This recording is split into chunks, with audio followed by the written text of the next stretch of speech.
Hello? Hello? Hello, Vincent. How are you? Hi. I'm good. Good, good. So, I took my first ketamine treatment Mm-hmm. from Mind Bloom, and I didn't get high. They said sometimes you don't, and I'll probably have to increase the dose, but it did do something, and it did. I was more contemplative while I was on it, and Um, yes, I was contemplative on it and I thought of different things and it did make me think. And one of the things that I did get out of it was that I just don't want to be bothered by spirituality anymore. Um, I'm kind of jealous of people that don't think about the afterlife and don't think about these types of esoteric subjects because I feel they can focus more on this world and they don't get distracted and they don't worry and it's not like, any kind of big deal for them or anything that they think about all that much. But isn't the problems of this world attributable to this kind of mindset of atheism and nihilism? Well, um I did think about that and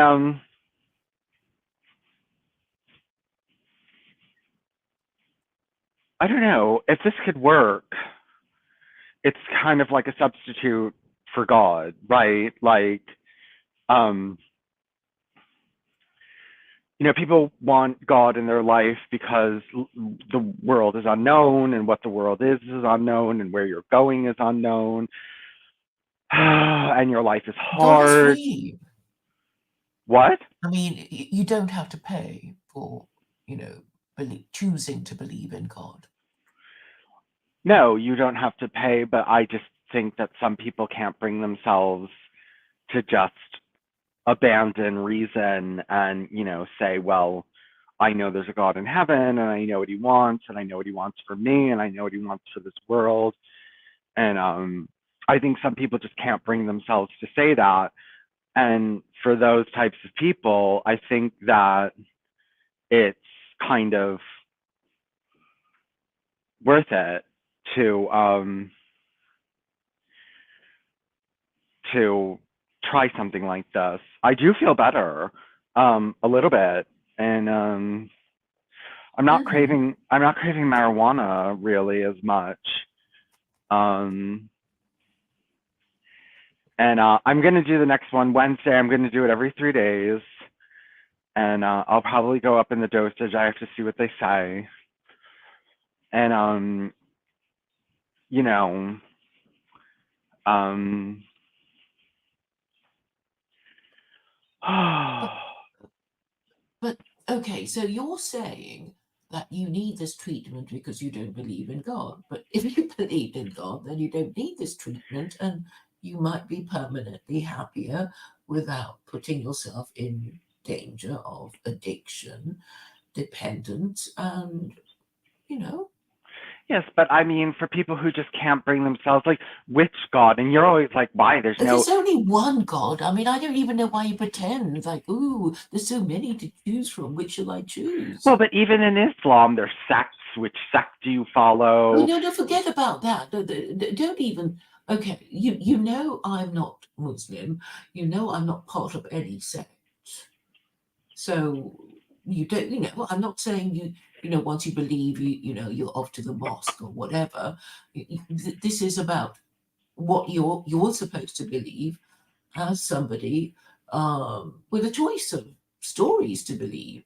And actually, this is the second time today that I've been talking about Yuval Harari's book, Sapiens, which is to do, I haven't read it yet, about stories. And I don't know if he actually says that, people just make up a story about themselves and try to live as if it were true.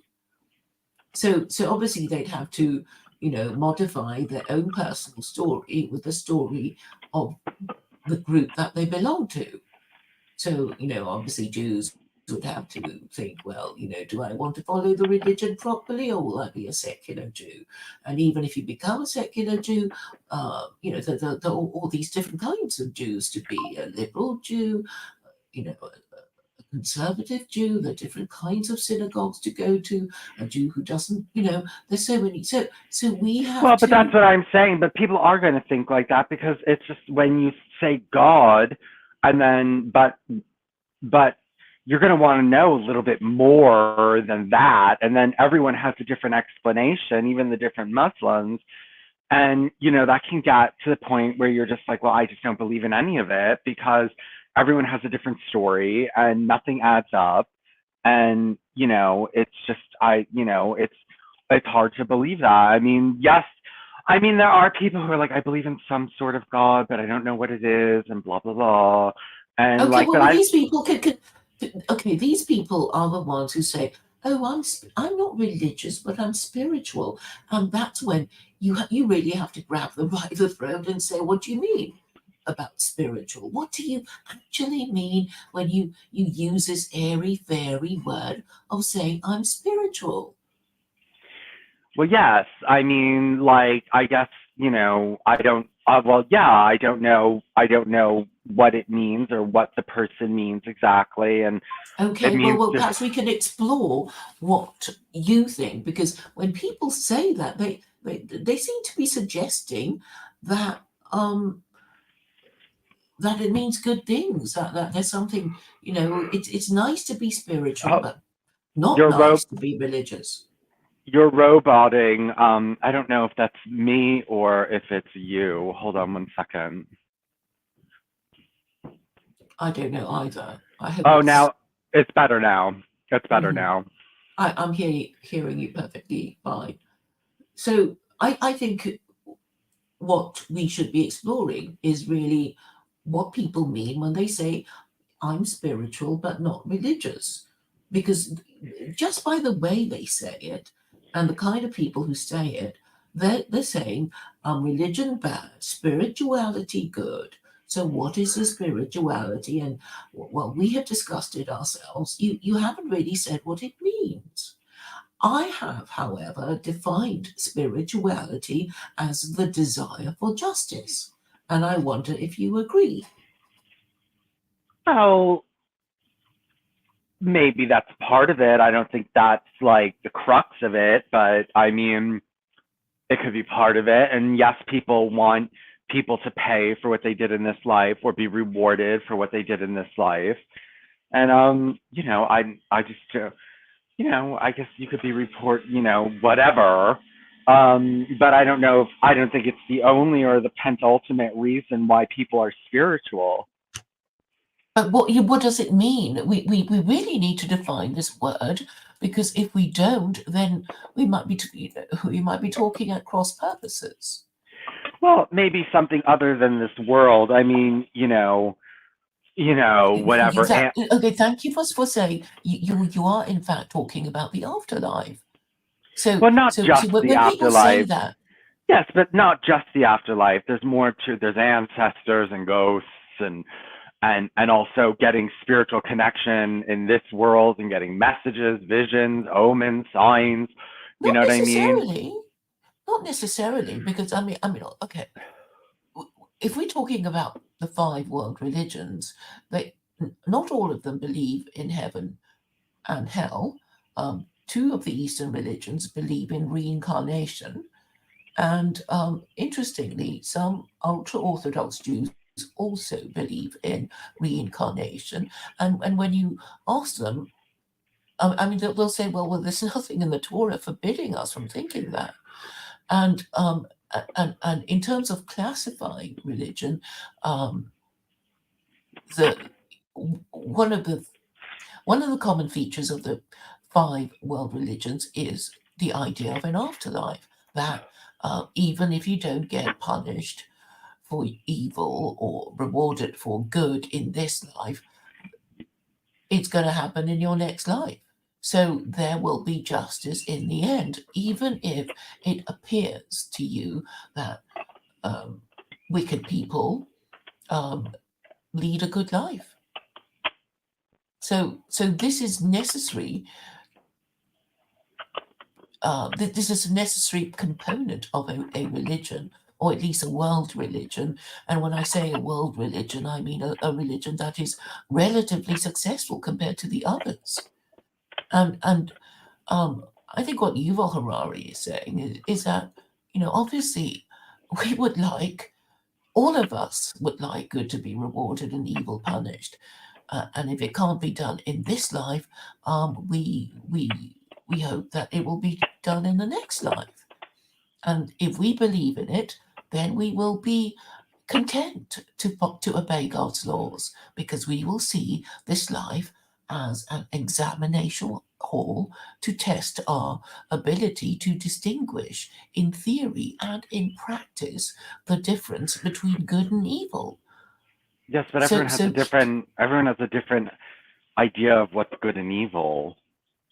Well, apparently God doesn't. He's given the seven no-height laws, and the Jews, if they were doing their job properly, would say, "Well, we know that we know we're supposed to rank the Gentile religions according to their conformity with the no-height laws, but unfortunately, they are too intellectually and morally corrupted to do what they were made God's chosen people to do." And that's why the world is in such a mess and everybody blames them. Well, they're not willing to just give out a certification to something that's no cigar. They don't, almost doesn't count except for in horseshoes and hand grenades. I'm And, sorry, I mean, what sorry, almost? What? almost, it's an American saying, almost does not count except for in horseshoes and hand grenades. You know what I mean? Like almost just, I it don't doesn't, know about horseshoes and hand grenades. well, because in horseshoes, you've never played horseshoes? No. Have you ever even heard of it? Well, I think you're supposed to throw it at something and You're supposed get to it throw a in. horseshoe at a stake and try to get the horseshoe to go around the stake. But Yes. whoever gets the horseshoe closest wins. It counts. In horseshoes, almost counts. And in hand grenades, if you throw a hand grenade and it almost hits someone, it counts, because it blows up and the person gets blown up even if it didn't hit their body immediately. You know what I mean? And so, but almost doesn't count. Islam is almost but no cigar. It's a day late and a dollar Who short. are they to say? Who are they to say? Well, because they're the ones who created the Noahide laws, and they're the ones. Yeah, Well, but we know why they won't do it. well, no, because they're It's not not for going. a good reason, is what Well, I'm what about saying. that? What about that rabbi who does say it? That rabbi, whatever his name was, church something. That rabbi, I sent you the article where he said, Muslims don't need to abandon Islam, um, which is not Yes. which is not really true. And they're they're doing what you want them to do, but they're not really being true to their principles if they're saying that, because Maimonides said it's illegal to practice Islam. Okay, so his name is Uri Herky, I think. Uri Herky, spelt Cherki. He's one of the Muslim-friendly rabbis of Israel.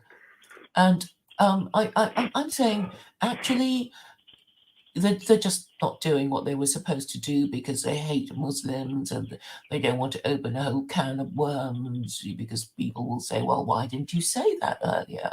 And so they're just hoping that people are going to continue ignoring me, and eventually I'll fade away and leave them alone. But I mean, that's not my intention, because it's and I don't even have to do that because people are asking questions. That's why there was this Muslim website popped up to say that secular Quranism is not legitimate. But then I don't need their approval. What I need is for people to get it into their heads that bad stuff is going to happen to them if they don't repent. And the people I'm addressing in particular are white people whose religion is Christo-liberalism. I mean, I say it in that way because I know the problem with white people is they don't believe in either. And they've already tried nationalism, they've already tried socialism, and it hasn't worked. So I'm saying, well, it's obvious what you have to do now, Well, but except that Islam you is not a won't. paradise. Islam is not some paradise that everyone wants to run into. You know what I mean? And like, No, it's nobody's promising paradise. It's saying okay. Well, I think you most have the people. possibility of improving your lives. Well, I just, maybe that's not enough. Maybe, people are looking for Beggars can't something. be choosers. Yes, they can. Well, you can. It's not like it's an idea. Anyone can make up an idea. It's not like you're begging for money. It's just any person on the earth can say, "Hey, let's try this," or "Hey, let's Okay, try yes, that." and they've tried it. We have Well, they these haven't tried everything. They Christian haven't. nationalists who want to abolish the First Amendment because that is what it really means. Except they don't even know that that is what it means. I think they want to abolish the First Amendment. How happy would you be if the Christian nationalists get their way and abolish the First Amendment? Well, well, who knows? Like I don't know if that's what they really mean, or I Well, we don't understand. know what they really mean because they're stupid. I've tried to talk to a few of them, and they're not going to be. They don't want to discuss a Trinity with me. You see, they don't get it. They don't understand their own history. And and to be fair to white people, they haven't really studied the burnt and bloody history of Christianity because I guess they haven't been taught that at school because the government didn't want them to not be Christian. Do you see? Do you see why it might not have been taught to them properly, deliberately? I mean, Yes, of lots of course. things are great. So, and there's also a reason why Muslims are so stupid about the Quran. They don't read it either, and their government doesn't encourage them. And the reason why they don't encourage them is that if you read the Quran and you know it, you will know your rights. And these governments don't want these Muslims in their country to know their rights. So they just say, oh, it's enough to intone the words of the Quran in Arabic and look like you've got toothache without knowing the actual meaning of the words. They learn it in a really retarded way. And yeah, so most Muslims haven't read the Quran from beginning to end. But I also know that most Jews haven't read the Tanakh from beginning to end, and I know most Christians haven't read the Bible from beginning to end. But the point is, it all centers on idolatry because everybody knows about, what happened to the Jews when they worshipped the golden calf. They also know about the Ten Commandments, and they can easily apprise themselves of the seven no laws if they look it up. No idolatry, and no blasphemy. And this and these two prohibitions are are key in blowing down the house of cards that is Christianity. And okay, you may not wish to do this. I don't know how you feel towards Christianity, but psychologically, I think white people have to give up on Christianity before they'll move over to Islam. And I know you don't want that to happen, but I'm saying life will be better, even for gay people, because there will at least be the rule of law. There will be, um, yeah, the rule of law that protects everyone, even gay people, from being victims of crime and arbitrary justice and that sort of thing. Hmm. I don't know what you're doing, but I You can hear it, Oh, okay. I was the brushing. Um, okay. I'll stop. um, but okay. So I mean, what I wanted to say about, I guess spirituality. I think spirituality just means when, oh, I feel like God is smiling on me. I am in nature and I'm with one. At one with God, and all the sort of spiritual feelings that people might get when they are, you know, communing with God or nature, or or high on drugs or whatever it is that gets them this feeling. And I think people take drugs in order to recreate that feeling, and then they become addicted, and that I think is the problem. So I am a little concerned about you. I don't, I Well, don't it think. doesn't go on forever. It's not like, I mean, some people need it constantly, but um, it doesn't necessarily have to go. Okay, it doesn't have to continue, but it could go bad, and you could become. But okay, I'm just saying the best things in life are free. The Bible is free, the Quran is free, or you can get one free if you really wanted one. And forming logical conclusions of all the competing information is also free if you want to, if you choose to exercise your mind. And I'm saying, um, well, we must all necessarily be agnostic because, however convinced we are about the afterlife, we cannot prove it to somebody determined to believe in the opposite. But as long as we have the conviction that we are doing the right thing, we will continue doing the right thing. It's only when we're not really sure that God exists that we vacillate, and we say yes and no at the same time. And I'm saying you don't really need to believe in God. I remain agnostic. I'm just saying, it's obviously in the national interest if a country gets its people to believe in God, so they'll marry young, marry early, try to be good parents, stay together for the sake of the children, even though they're bored and irritated by their spouse, whom they find disappointing, and in this way they bring up better quality children than people who, men who just pump and dump women, or people who don't even want to be parents. I mean, that is the obvious practical, political, and social purpose of religion. And that explains why most countries, claim to have a religion, even if they practice it that badly. Well, I mean, there's an official state Lutheran church in like Norway and Sweden and stuff like that, isn't there? Well, they have an official state church in England, the Church of England, which is ruled, by the king. And then I think they have official, I think doesn't each government in Europe have an official religion? Well, yes. Um, well, certainly in kingdoms, because in the olden days, kings were absolute monarchs, and they could do anything to their subjects that they liked.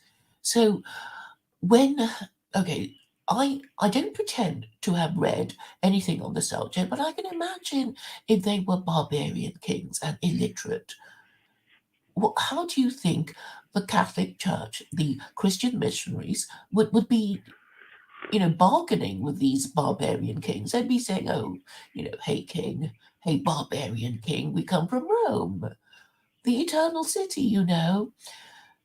We come from the place where um, where from whence came the Roman soldiers that conquered your country. The Roman conquest would be something that you know an English king would know about, and they would be impressed because Rome was the eternal city, and they didn't know of anywhere in the world that was more advanced than Rome. So they easily got their way, like, oh, well, we'll help you run your kingdom, king. You can make a position called the Archbishop of Canterbury, and he'll be one of our people from Rome, helping you govern your country. Well, no, the And arch. in return, Oh. Yeah, and if yeah, we know you're a bit backward and illiterate, but we have very illiterate people, and Rome, the eternal city, it's very old and it's very sophisticated. It knows lots of things, and we come from a tradition of a great priesthood, and we're still around. So you better listen to us, barbarian king, and we're going to help you run your kingdom. You know, Or you can carry on doing things the way you are, but we're going to go to your neighbors. And if they accept, you'll be the backward one. And they'll come and invade you and take you over, and you'll become part of Christendom. Mm.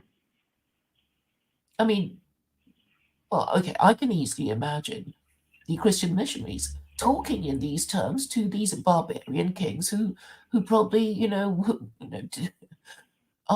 could only understand, violence. And and I don't think that these barbarian kings, when they decided to convert to Rome, was going to ask, their subjects if they fancied trying a little bit of Christianity to see how they liked it, a trial period or anything like that. They would be told, right, I've changed my mind about our pagan gods. I'm going to be converting to Christianity, and you'll all have to do the same. And if you don't, you'll get burnt at the stake. So you better watch it. And this happened until the end of the 1600s. The last man to be executed in Britain was Thomas Aikenhead, who was only 20 years old. And before 80 years had elapsed, there was the American Revolution. I mean, it's not that hard, is it, to imagine educated men rebelling against this system, being forced to tell lies, or else. So, of course, they rebelled at the first opportunity, which is what the founding fathers did. I mean, I guess Americans might think it was something about the Boston Tea Party and unfair taxes and whatever. But I like to think that the founding fathers did it for the principle of not being subject to this kind of tyranny. And when the American Revolution succeeded, the French thought, well, we'll do this too, because we're sick and tired of our king, who spent all that money supporting the American revolutionaries against Britain. And now we had to pay back all the debt, and the harvest is bad, and we're all starving and poor, and and oh yes, and the first estate, which was the Catholic Church, refuses to pay any taxes, and the second estate, which is basically the barons and who run the army, they refuse to pay the taxes. So the burden of taxation fell on the third estate, which was the commoners. So they rebelled. And then Mhm. and then fast forward to the Russian Revolution. That was caused by, well, Russia not winning the war, and the Russians suffering terribly. And they thought, well, liberal democracy might be the thing, but in the end, it wasn't enough for them, and they had to go full commie. But anyway, we know what happened to the Romanovs. The entire royal family was exterminated. So really, in 1918, Christendom ended because not only was the Tsar um, assassinated, the Kaiser of Germany had to abdicate because obviously he was blamed for his part in World War One, not resulting in wealth and glory for the Germans. So he had to go. So Christendom ended, and you would have thought that there would be historians, European historians, not little old me, being able to work it out. But they didn't. But maybe it's because historians who tell the truth or at least say what they believe to be the truth, like David Irving, are treated like shit. So of course they're not going to be rushing forward to tell the truth because the messenger bearing bad news gets shot. No, I'm full. Um, well, yeah, it ended around that time, and that's what. Did you know that both Jehovah's Witnesses and Nation of Islam, both of them focus on the year 1914 as basically the end of, not exactly Christendom, but kind of like the beginning of the end of everything. So 1914 was supposedly the last year of like white rule, which does, because that's when World War One broke out, and that is when it all started collapsing, in the West. Yeah, I'm looking Um, up Oswald Spengler's. So I want to know when he wrote his book. oh, in the 1800s, The I Decline of think. the West, 1918. You see, there was this. And then he wrote Prussianism and Socialism Yeah, and yeah, Nazism and Fascism. But if you see, you know, nationalism and socialism just being attempts to replace liberalism. I mean, obviously they didn't think liberalism worked anymore, so they tried nationalism and socialism. In fact, Alexander Dugin said, we Europeans just seem to revolve around these three things. It's liberal, it seems to be it seems to be liberalism or nationalism or socialism, and we can't get out of this loop. But he's talking about his fourth political theory, and and it's sort of vaguely about the people, but not really racist, and sort of referring to ancestors and also posterity. And I think it could, be also described as a national interest. But the national interest is probably too abstract, So he's trying to say, oh, it's a people, and I think China also has the same idea too, because China calls itself a people's democratic dictatorship, and which basically means the government is supposed to, govern in the interests of the people, and what communists are trying to distinguish themselves from is that they call themselves a people's democratic dictatorship, which is opposed to liberalism, which is called a dictatorship of the bourgeoisie.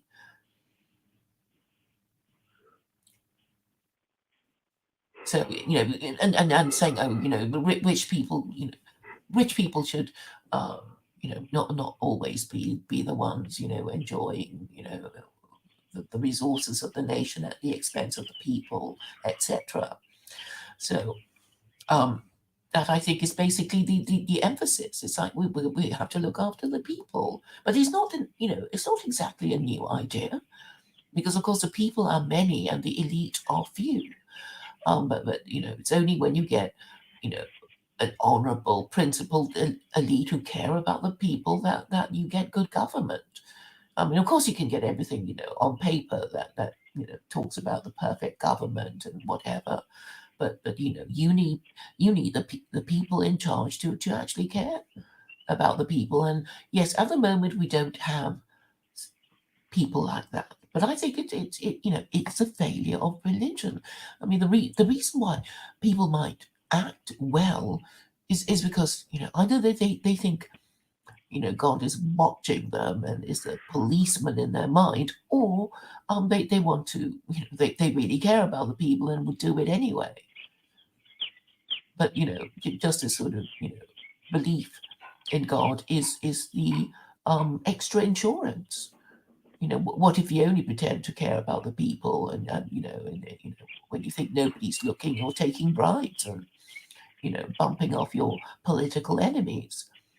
well, yeah. This is So the thing is that God is is a social tool to make people feel good and to make people feel good and not get depressed and not do the wrong thing because God is always looking. And yeah, it works for most people, but it doesn't work for everyone.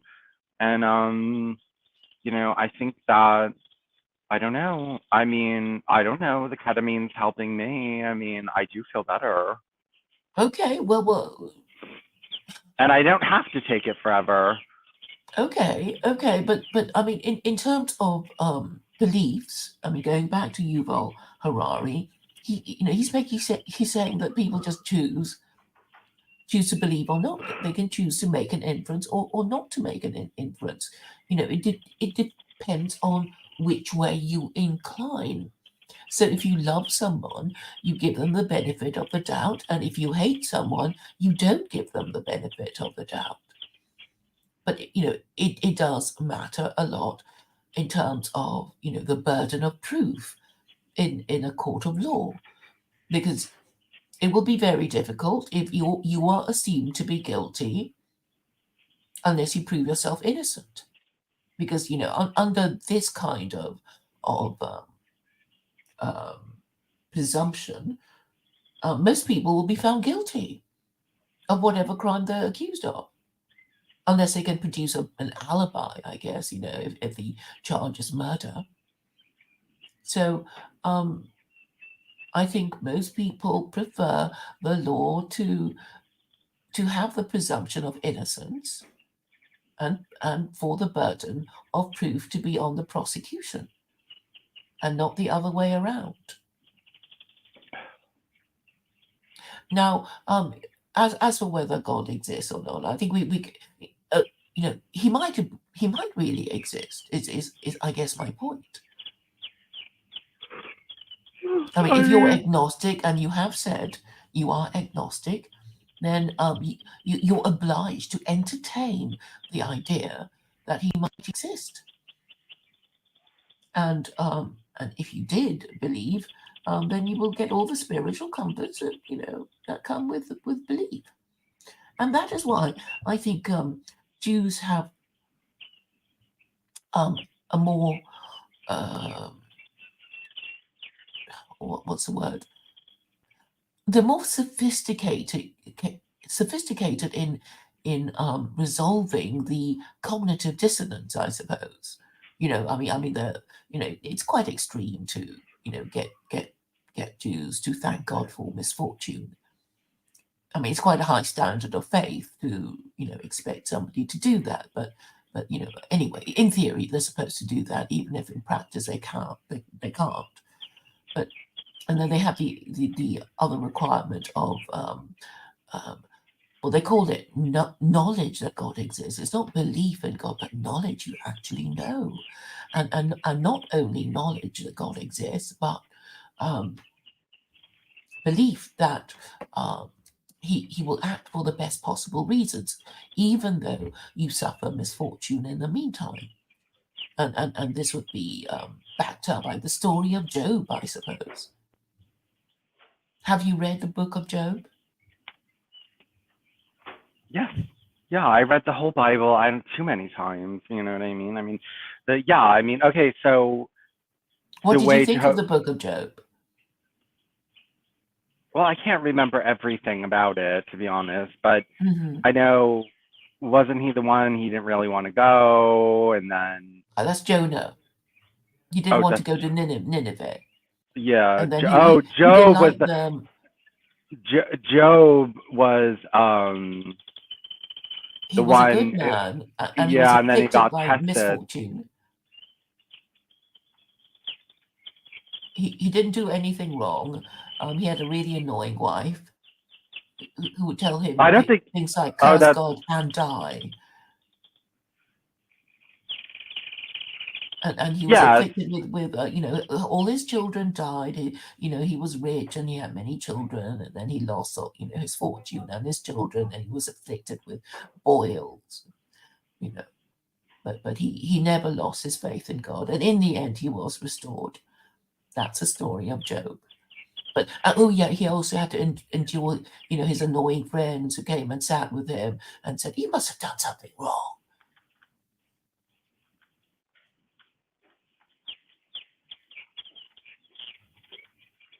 I haven't read it myself. I mean, I did try, but I'm not saying it was boring, but I just never. I get easily distracted, I suppose. Yeah, well, Uh, I mean, yeah, I don't know why, God would, do that to someone who was so to make a loyal. point. Yes, well, on whose at whose expense? And, I mean, what was it? 12 children had to die for this little experiment. I mean, 12 children had to be murdered, whatever the number of children he had. Well, I suppose if you believe in reincarnation, as ultra-Orthodox Jews are allowed to do, and you'll say, well, they probably sinned or something, and then they had to die. I mean, Rabbi Mizrahi says things like, oh, if you're disabled or suffer from Down syndrome, etc., you probably did something bad in your next life, and whatever. So, I mean, it makes sense. I'm saying within this value system and belief system and narrative, it makes sense. So, I so, mean, so the I mean, problem of evil is addressed by saying, well, God moves in mysterious ways. God knows, but you don't. But don't presume to think you do, or you'll make the wrong decision. Or what you have to do is carry on obeying God's laws, and be humble and have the humility to accept that you're not God. And maybe when your expectations are dampened to this level, you're you know you're better able to achieve happiness, because you just be content that nothing too bad has happened, and you'd also be more prepared to do the right thing, which will. have you heard of Gilgul? This is the reincarnation in Judaism. No, Kabbalist is no, do tell. Gilgul. Look it up. I'm at the Wikipedia page now. Hmm. Uh, Gilgul. I mean, it's just basically reincarnation, and but they have a word for it. But I mean, yes, these are just nice, convenient excuses that 12 children had to die because they were bad in a previous life, and I don't even know how they died. And I yeah, how do 12 children die? It must have been a disease or something. I mean, or whatever it was that made them drop dead. All 12 of them. Wait, how many children did Job? I thought he had 12. Job had 14 sons and 6 daughters. Hmm. 7 sons. Oh, 7 sons and 3 daughters, and then he got more. Hmm. Now he got Implying, more. oh, here they're asking if Job's wife came back to him. So Job's wife didn't die. Now I remember that she was very annoying. Or he got a new wife, I think, or the old one died, because she was the one who basically rubbed salt in the wound, and said, you should just curse God and die. But the point is, before the story started, it was basically God and Satan making a bet, and Satan, and Satan was saying, well, here is Job. He's got everything he wants, children, wealth, and the Satan and Satan said, well, if he didn't get what he wanted, will he be praying and praising you? And I guess God said, "Want to bet?" And that is one of the reasons why Jews are saying, have always said that Satan and God work hand in glove. That Satan is basically the agent provocateur, or the prosecuting counsel of God. His job is to test the ability of people to tell the difference between good and evil.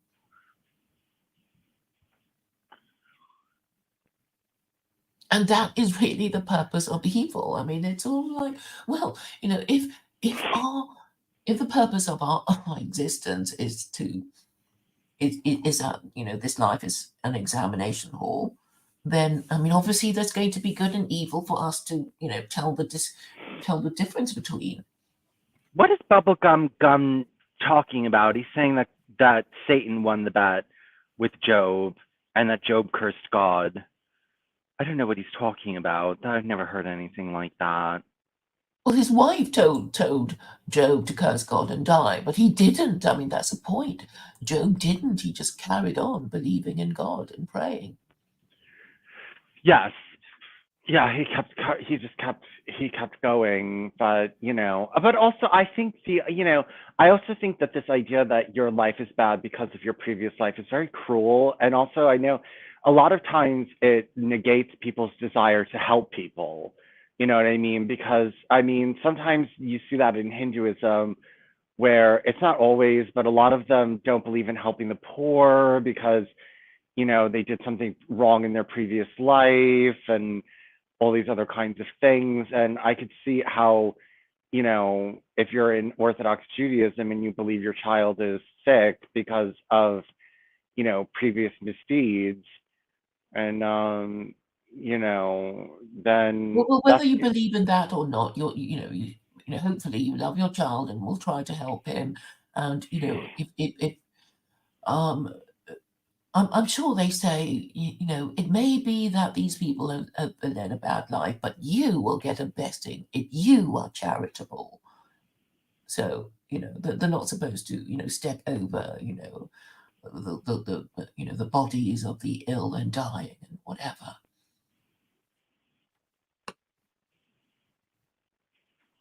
yes, but I do think it's cruel to tell people that they're suffering because of previous misdeeds. I know people in Hinduism who are very hurt by those accusations because they were very nice people. I find it very hard to believe. Here's why I don't believe in reincarnation, because I find it hard to believe that people who are very kind and very good have horrible lives, and the idea that they were horrible people in their past lives and now they're born so good and nice doesn't make sense. And then there's people who have immense wealth and power and they're assholes, and I refuse to believe that they got immense wealth and power because they were so divine their whole existence, and then in this existence they just turned into a piece of shit. Like, it just, it doesn't make sense. Well, I think the idea is that there will be, each soul that has a particular lesson to learn. So you might not even learn your lesson in the next life. You might just repeat the same thing. So so the next life will be about making you learn your lesson, and you'll have to keep repeating it until you finally get it. Maybe it's a snakes and ladder game.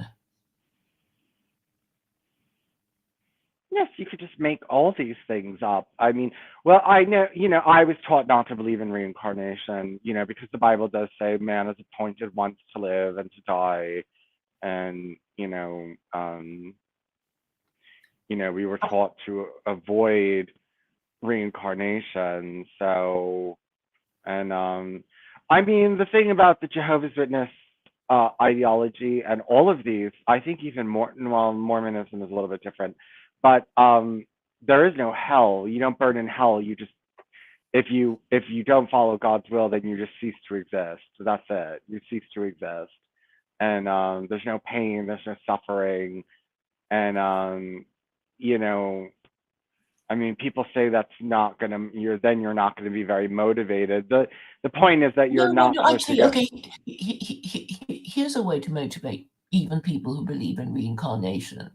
So, so the name of the game is, you get to, your destination first. So you want to get there first. You want to learn all your lessons for, and learn them, ASAP, because you don't want to be, well, the last one to get in, right? So that would be, how I would rationalize it. And obviously, the very, comically evolved people would get there first. Well, the slower ones would, have to trail behind. But it doesn't mean that, people who think they're ahead should, not be trying to learn, their lessons, because it's all about, reaching a state of, near perfection, I guess. And when you've done all the rounds and learned everything you're supposed to, then you graduate. But Yeah. I don't see any harm in people, even Muslims, believing in reincarnation, because there will be all kinds of questions like, oh, so when I get to heaven, what if I get bored, even with the nice clothes and soft furnishings and the water features and the beautiful young men and women who will bring my lovely food and drink to me? What if I get bored? And then I think the answer is, well, you can always, come down again, and if you want. So we get all these um questions answered, and make it more watertight, I suppose. Bubblegum Gun says that Job cursed his birth, and so therefore he cursed God, and so that's why Satan won the bet. Oh, but the story is that Job was restored. Yeah, He I know, was but I guess restored. this is, he said thinking that the creation is evil is cursing God, and so, you know, I guess he cursed his mother by saying, "Why was I born?" well, I know. Well, it does make sense to if you question why you were born, then you are questioning God, aren't you? Yes, Okay, so then Job questioned God.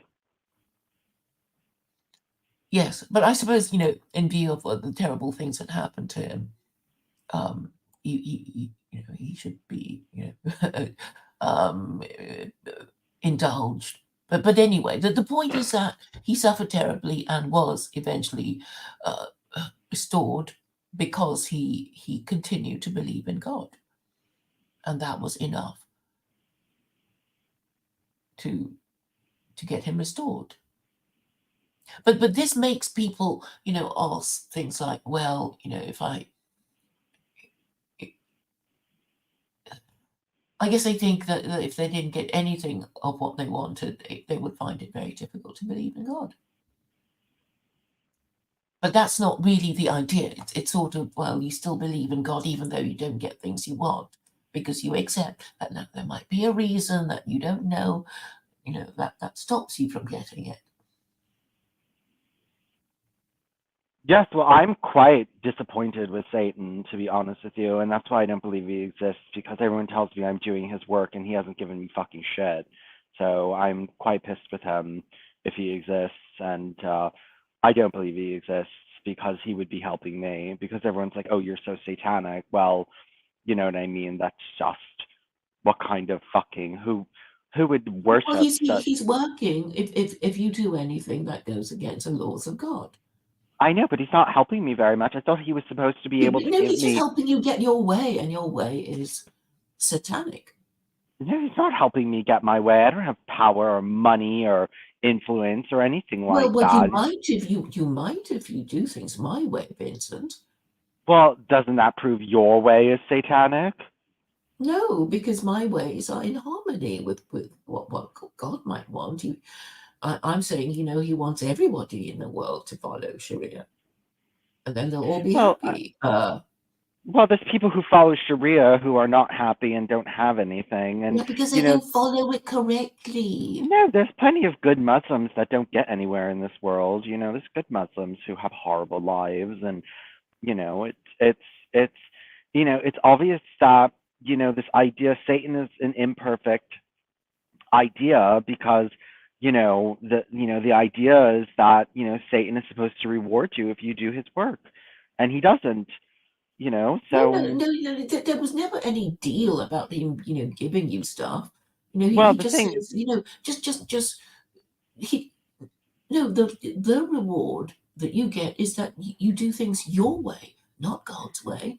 And that's your reward or punishment well, but the eventually. thing is that Satan was supposed to be able to offer Jesus all the kingdoms of the world and to be able to have whatever he wanted because it's all at Satan's disposal. The Satan is the ruler of this world until, the coming of Christ, and he was able to offer, him everything. And that's, they always say, oh, all these evil people have all this power because they worship Satan and he gives them all this. Well, obviously I don't think that these Satanists, these rich, I don't think they're doing a very good job at rebelling against God. I don't think, I don't think they're doing a very good job at rebelling against God because they're not creating a system that's really worthwhile. And, I would like to think that Sorry, who is supposed to be creating a system? these Satanists, these people that supposedly serve Satan and have all this money and power and all the kings of the earth and everything that are supposed to be Satan's pawns, they're not doing a very good job. And obviously Satan, if he exists, is stupid and incapable and inept. Well, I mean, the point of Satan is really to lead us into temptation. That's all. Yeah, well, he's shitty at it and he does a shitty job. And if I were Satan, You're I'd quite do. far away from following God's laws correctly. The point is that he's not a very good um, nemesis. Well, I think okay, the, He's not a worthy the fact nemesis. that so much that Western government is satanic should surely be enough of proof of Satan's existence, arguably. Well, they do a shitty job. If I were Satan, I would try my best to, like, make the world a great place and make everyone happy under my dominion, and so that nobody would want to turn to God. I mean, people want to turn to God because of all the war and all the famine and all these other kind of things. And then, Satan has, it doesn't make sense because, like, what that's just how what is that going to get you? That's not going to get you anything. I mean, so supposedly No, Satan is no, no, no, causing. no. You forgot that I said that Jews believe Satan to be God's prosecuting counsel. He works for God. He's like the invigilator. Well, then God is the one who's really behind all this and not Satan. That's right. Well, then God is to Because I mean, blame for all there's the. a verse in the book of Isaiah, I think, that God created evil. And of course, he has to create evil because if this life is an examination hall, we are meant to be able to tell the difference. So, otherwise it would be stupid. Like, oh, here is a multiple choice test, but you only have one choice. It wouldn't make any sense. So that's why, you know, Well, look, if God people exists, are he knew from the exist. if God exists, he knew from the beginning of creation that everyone was going to rebel and not want to live his ways. And it's just it's cruel. Why put humans through that? Why invent humans when you know very full well that they're going to rebel and starve and kill each other and all this other kind of stuff? What is the point of that? I wouldn't create a dog to live like that, let alone a human. I would, I wouldn't, I wouldn't, Oh, I come on. wouldn't. Yeah, I think you have fun. Don't pretend that your life is just unmitigated misery from beginning to end. I'm sure you What, enjoy something of but, your life. but, but some people do have unmitigated suffering and starvation and famine and disease, and you know what I mean. And this is just why would you? What is the point of that? It's just this exercise in what? This exercise in what? I mean, God Well, didn't some need. people believe, what was his name? Ultimated Judeo-Christian. Remember when he was talking about Genesis and the act of creation, and he got a bit emotional, and he was convinced that the act of creation was an act of love. Not if this is That's what what he thought anyway. not if this is what God had in store for everyone.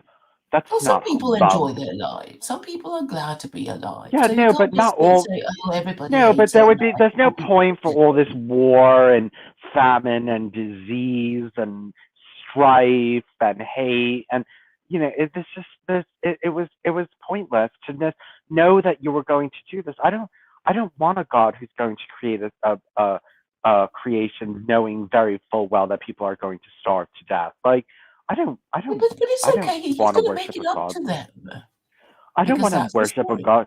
No, well, and why them? And then you have to bring reincarnation into like, and why am I here living in the first world when, obviously I must have done lots of things right in my previous lives to be able to live here in the first world and have food and comfort and all these other kinds of things. And like, what happened? I was such a good person all my reincarnations, and then in this life I decided to reject God. Like, why, how could I get this far and then just give up on it all? Well, I think you could just decide to believe. I mean, it's all in the mind. What Yuval Harari was saying is that we have the capacity of fiction. We can make up things, abstract ideas, markets, justice, morality, all these abstract ideas that non-human animals can't do.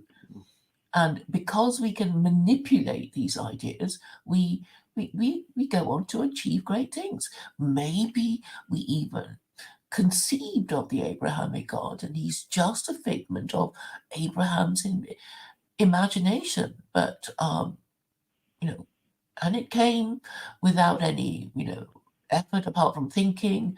And this is what it has developed into. It became scripture, and then it became, more scripture. It became laws and systems of morality, and then it became a system of problem solving. And what I like about it is that it's so obvious. Really, it's like, well, if you believe in God and you think suffering is punishment for sin, then when you suffer, what should you do? What's the answer? Yeah, but people want to know why, you know what I mean? The Yeah, thing is yeah, that, yeah. It hurts because you did something wrong. Stop it. Correct but yourself. no, but it hurts because you did something wrong in a previous life. It doesn't mean you're doing anything wrong in this life.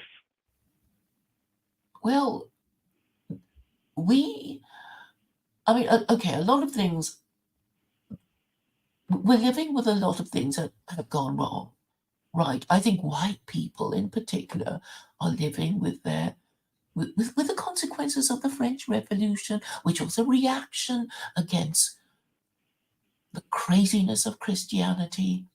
And then, oh, they've forgotten all about it. They just think, oh, it's just what, just their lives that they can remember. Or maybe their parents and grandparents, and it ends at that. No, it goes all the way back to, well, maybe Adam and Eve, all the other stuff that we don't know about that unconsciously affects us.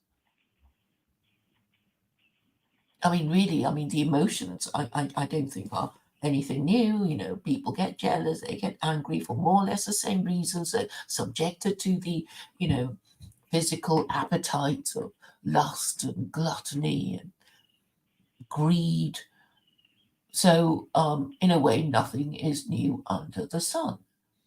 We just like to think that we're special because we live in our particular time, which will also come to pass and be superseded by other ideas and other civilizations.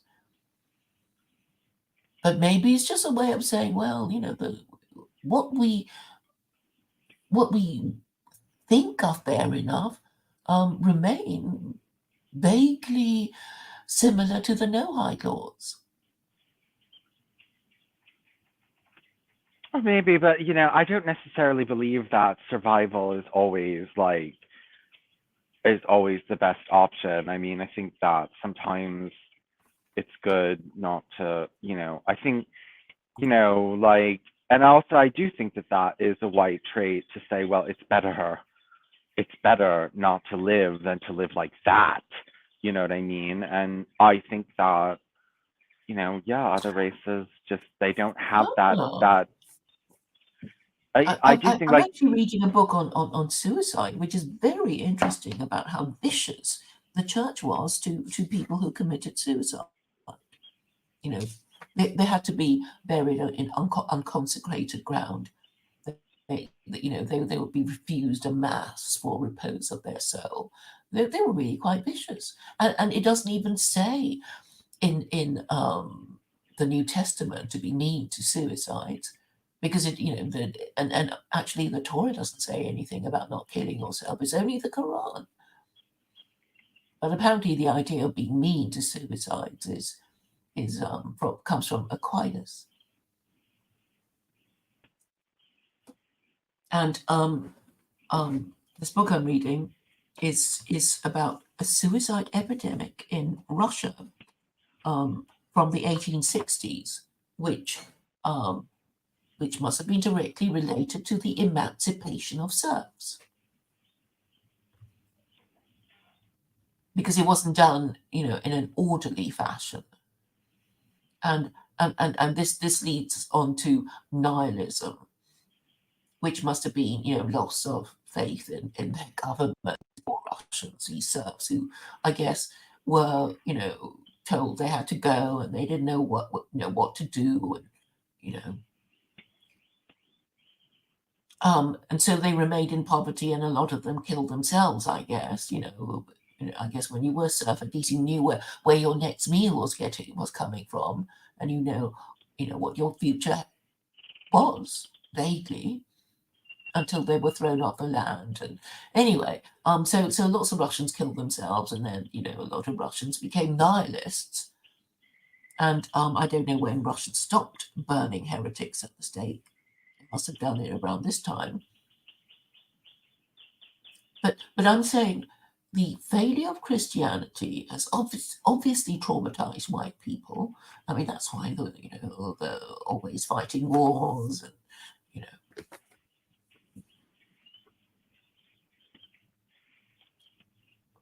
and yes, obviously well, every time they fought a war, there was scientific advancement which they used to their advantage in acquiring three global empires. But now they are suffering from decline because they no longer wish to um, have children within wedlock. And their uh, intellect is so corrupted that they refuse to admit that this was probably a bad move. Well, these are Chinese are saying, oh, well, our one-child policy, that wasn't really a good idea, was it? We better try and reverse that. At least they're trying to do that. How successful they will be at doing that, I don't know. And also, China at least has a moral system, an official moral system called socialism with Chinese characteristics, in order to distinguish themselves from, I guess, the Russian communism that failed. Is that your canaries? yes, yes, it is my They canaries. do sing. Yeah, he's a They singer, sound my like they're little. doing well. They sound like what? It sounds like they're doing well. They're singing quite happily. Are they still fighting? Well, right now they are. They've been fighting a lot less, but right now they're fighting. So I'm going over to the cage to give them some information about how they need to stop. Um, Did you say you spray them with water? Sometimes, yes, I spray them with water so they don't fight. I mean, you Do know, they pick at each other? yes, and they kind of bite each other, so I have to intervene. But they've been a Do you lot hurt each better. other? They've been a lot better. They haven't been fighting as much. Do they hurt each other to the extent of blood? No, no, no, no. They just scuffle with each other. It's Hmm. ready. It's ready.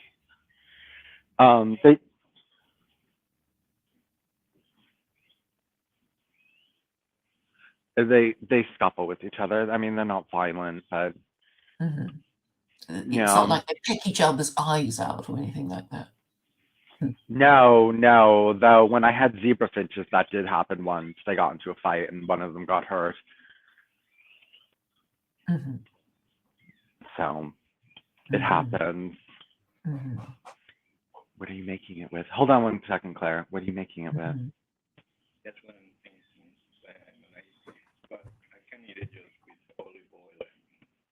Okay. Are you have? I don't know if I need any. Are you gonna eat the whole thing? Okay, I don't need any. I don't need any. I ate. Yeah, I did. Um, yeah. Well, you know. Oh. Are you Well, talking about anyway, food? Are I, you about to have something to eat? no, my husband is. Ah, hmm. Well, Anyway, but but I do only want to go a little bit longer because we've been going for an hour, but let's just we'll go back to the ketamine since that was the name of this. But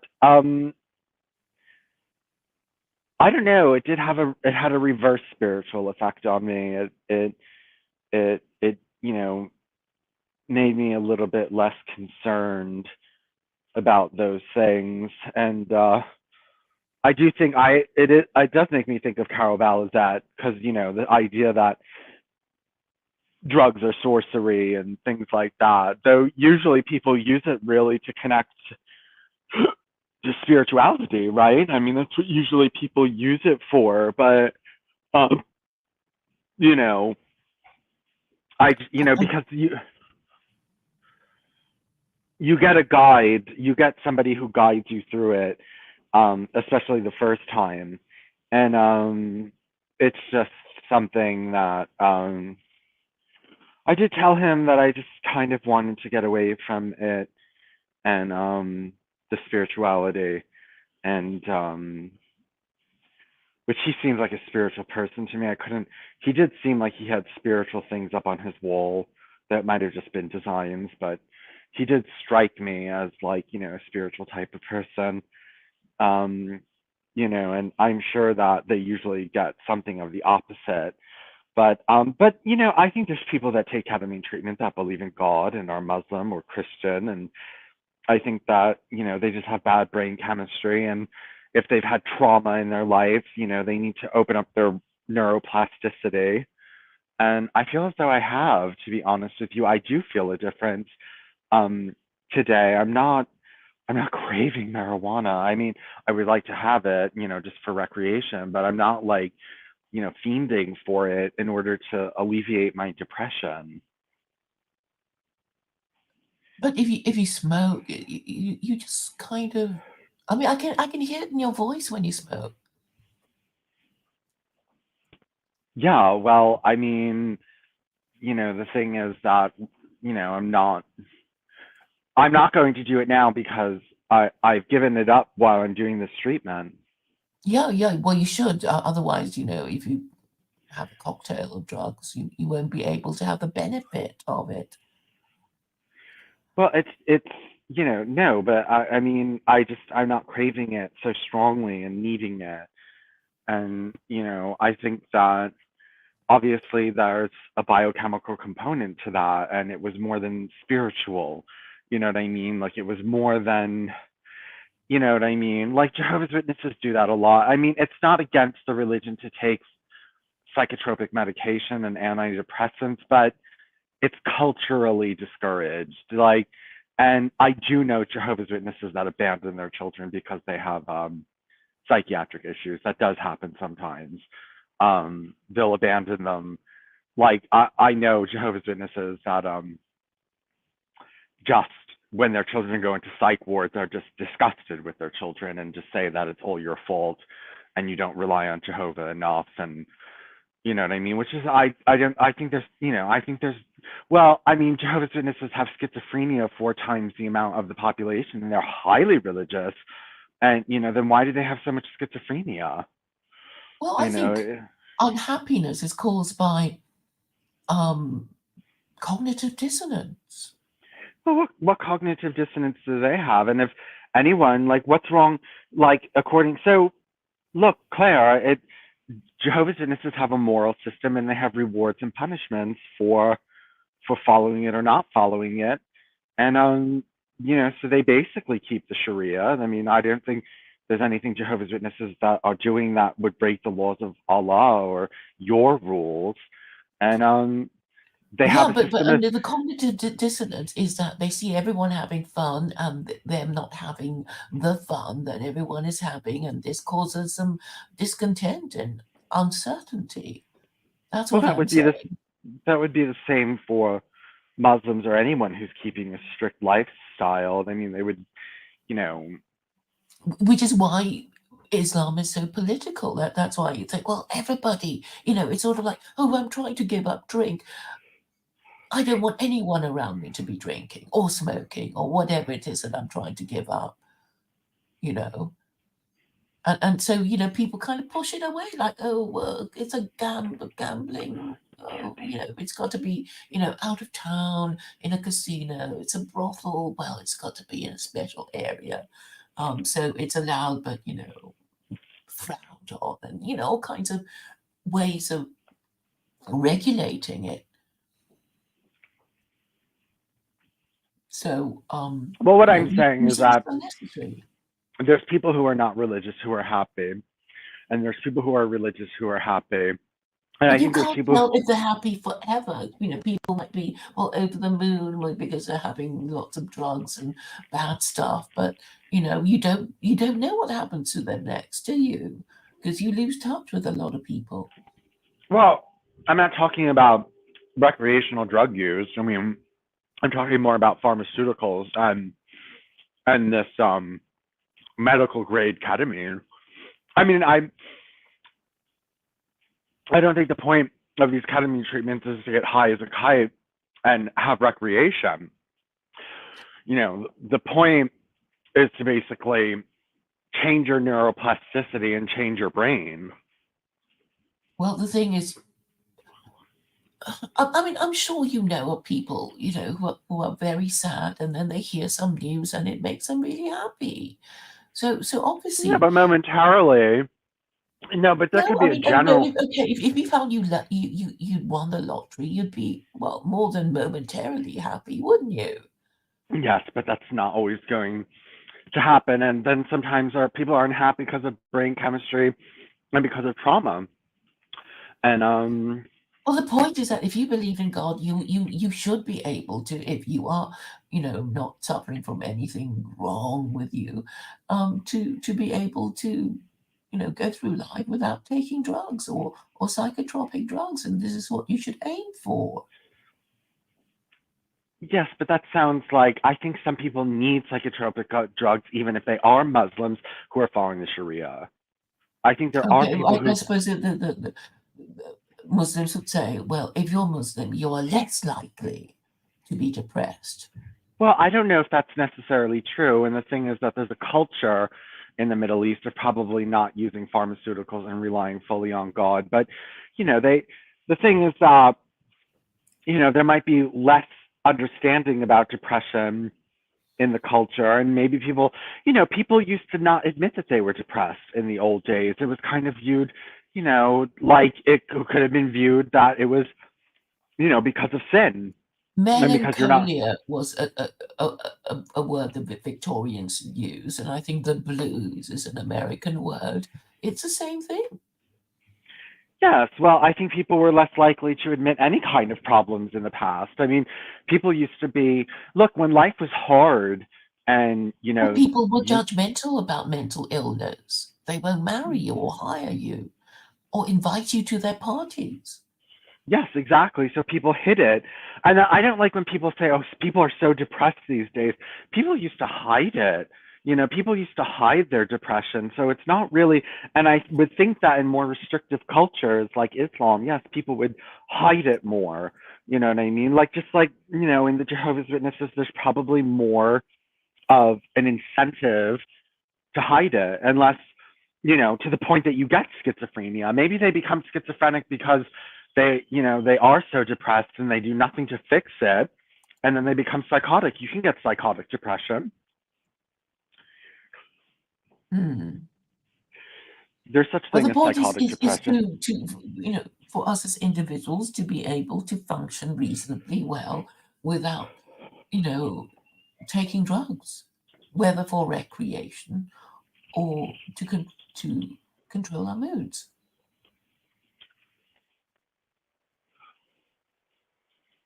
I mean, you said you used to be happy when you believed, didn't you? No, my depression started almost immediately after we converted. Um, I was not depressed or unhappy before we became Jehovah's Witness.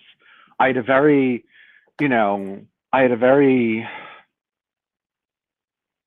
besides what happened to me with Dr. Martha Welch, there were no like great traumas. I mean, that was very traumatic and very damaging. But I don't remember being unhappy with my life or depressed or feeling abused or anything like that at all. So when my mother converted and she became a bitch, she just she just changed totally, Hmm. and you know what I mean? I never saw her drunk. I never saw her on coke. She didn't do it in front of me. You know what I mean? But Hmm. and I think she would have been a lot nicer and loving to me had she never converted. I mean, it would have been nice if she could have gotten off drugs and alcohol on her own, and had just remained a loving, more loving mother, a more, Yeah. just not so scary and, you know what I mean, like terrifying and these different kinds of things. And the only thing, I mean, the thing is that I was very bad in school until we converted. And then all that study program that I had to go through trained my brain to be able to study. And then I started getting all A's, which, Hmm. Great. So it's done you yes, some but good. well, yes, but I mean, the thing is that why can't it, it's just like average everyday society cannot do these kinds of things. They're incapable of greatness, and it's only these minority small fringe groups that are able to kind of really really really have any kind of like strong, powerful, overpowering, all encompassing, changing effects on people. And I think it's very unfortunate that it has to be that way. And which is my criticism of you, in that you're looking for, a mass movement. And mass movements are always going to be ruled by just common minds, common people that are not fanatics. And even Himmler, I told you, right, that Himmler wanted to use the Jehovah's Witness religion to pacify Russia. Um, and Mm. he said, if I could just bottle their fanaticism and give it to the German people, we could take over the world.